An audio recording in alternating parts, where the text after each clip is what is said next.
And the thing is in my school, I could hoop with all the, like, everybody went to school with, like my nickname was Hot Sauce and Showtime. That's kind of funny. Like, cause I had, like, hang time. Like, I really, like, for real, could hoop. The coach, he just wanted me to cut to the basket. That's it. Just cut to the basket and play defense, right? But my favorite two players growing up was Iverson and Jordan. So if I get the ball, I'm shooting it. Yo, Tbone, did you produce this? Sounds good, right? I still to this day love basketball. Like for real, I really love basketball. Like, that's my shit. Like, playing, like, when I play 2K, this is me reliving it for me. This is, see, other people, they playing video games. No, for me, 2K, this is my chance to be a basketball player. Because I'm a musician, so I can't, because I can go hoop with people, but I'm realistic, man. These kids today, they got their cameras out. They trying to dunk on you, put their balls on your face. I'm not playing that game. This episode is a conversation with Illa J, an artist in his own right, and the brother of the late, great J Dilla. I'm living it. I wake up, I look in the mirror, you know what I mean? Like, I'm reminded every time, you know what I mean? Certain times when I speak or if I do music, you know, I'm reminded of it in the sense of, like, it's in me. You know, my paying tribute is getting better at my craft. Part of his legacy is he was the dude in the crew, and I'll just say he was the dude in hip hop that inspired everyone else. Like, oh shit, I didn't think you could do something that way. I feel like one of the biggest things that he did for music is make us want to be better musicians, right? So I feel like this is the point where it's like for his 50th, not only are we celebrating how far he took it, but I feel like it's the point of, like, you know, this is the time to take it further. A lot of times if he was working on stuff, I would sit on the stairs if I knew it was a lot of other people I didn't know, I'd sit on the stairs. The people that was, like, close, they would probably remember me in the basement. I had my little big wheel, driving around. It was one of those things where it was just, how do I explain it? It was just, like, music in the household, it was such a normal thing that not until later in my life, looking back, it's like, oh shit, I literally grew up in the studio. Like, you know what I mean? Looking back is like, it's crazier seeing it then. Cause like I said, when I was growing up, it's just like, yeah, you know, I'm in church singing, my parents got a jazz group and my brother making beats. It's just normal stuff. And then, like I said, once I start to get into the industry and starting to realize, like, oh shit, this is not necessarily normal, you know what I mean? But, like, in a good way. Music is one of those things where, okay, I feel like people can kind of grasp what a doctor does and how a doctor gets paid. They can grasp what this person does, like a person that works at this store.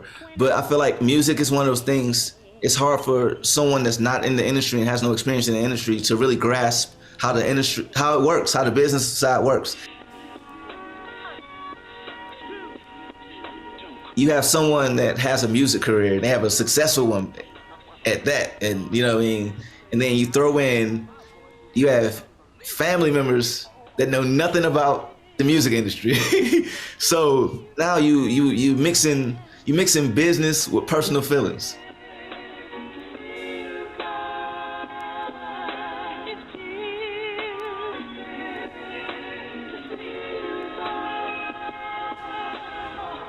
I feel like that's been my brother's legacy in a sense after he passed. It's like he had this legacy that's growing, and it was just kind of tough because it's like you had a family, we don't really know anything about the business, so like over time kind of learning from scratch.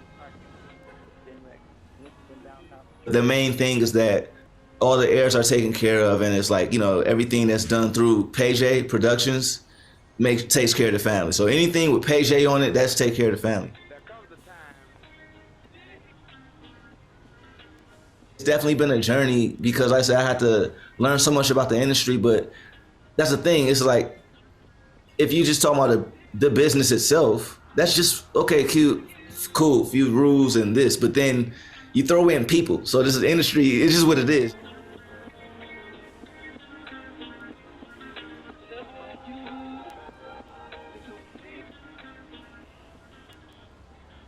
talking about this, I was very sad to hear about Joseph Amp Fiddler passing away. Was he someone that came round the house? Because, you know, we know that Joseph showed James like the ins and outs of the MPC sort of thing. So Amp literally stayed around the corner from us. So like basically the high school that my brother he didn't finish high school, that's known, but the high school that, him and my sister attended, like Amp stayed right across the street. He had so he had a studio around the corner. So Amp was the dude in the hood with the studio. You saying this is the 90s. So it ain't like today where people that have music equipment that don't make music. You know what I mean? So this was a big deal back in the day. He played such a big role, such a much bigger role than that, because I was able to experience it myself. Like, like Amp was a mentor to me as well. Like he's encouraged me so much in producing. Like he's been one of honestly, the biggest voices in my ear, always encouraging me to produce. I met my vocal coach through Amp. I met like Amp, like I said, like he was like for real a true mentor. Outside of that, that was like, I don't know, man. That's like my synth buddy, man. That's like I get something new. Yo, man, they got this new shit. I'm calling Amp. Yo, that's crazy. Yo. Every time I talk to him, I got a chance to share with him how I felt. So it's like, there's no bittersweet feeling or anything. If anything, it's just selfishness in the sense of like, I wish he was here, but it's like, I know he was suffering, he was sick. He had an amazing journey. He done worked with so many artists, like, he playing on records with Seal, got records with Dilla, like, he got a legendary career and was able to do it low key.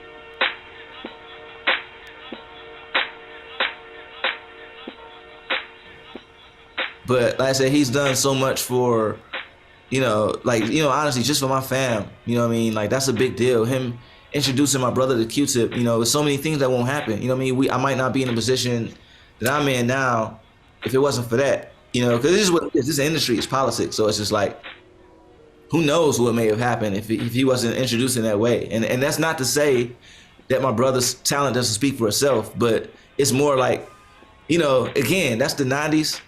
Tribe was a big deal. Him introducing my brother to Tribe, that definitely set off, a lot of situations for a lot of Detroit artists. Like just that one situation opened the doors for a lot of people. So, and Amp is technically in that situation, he's Morpheus. At last. Welcome to you. He's the guy that brought all of us in. He brought all of us into it, or took us out of the Matrix. It's not unreachable. No. The honor is mine. At this point, I'm kind of excited. The way music is now, I'm gonna release more music each year because I feel like, it's better for me because there's less stuff sitting on my hard drive. It's like, I'd rather it just be out.